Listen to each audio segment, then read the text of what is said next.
La mostra Forma e Materia, firmata dagli artisti tifernati Riccardo Fiorucci e Carlo Paolo Granci, prosegue fino al 7 dicembre negli spazi espositivi in via Plinio il Giovane a Città di Castello.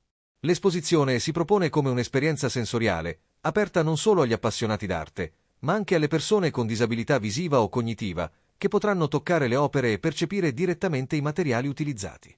Le sculture lignee di Granci, realizzate senza colla né chiodi, conferiscono nuova vitalità a oggetti quotidiani, unendo sperimentazione, ricerca e fascino artistico. I dipinti di Fiorucci, caratterizzati da un uso intenso del colore, reinterpretano emozioni personali e influenze storiche e contemporanee, creando un dialogo tra forma e materia.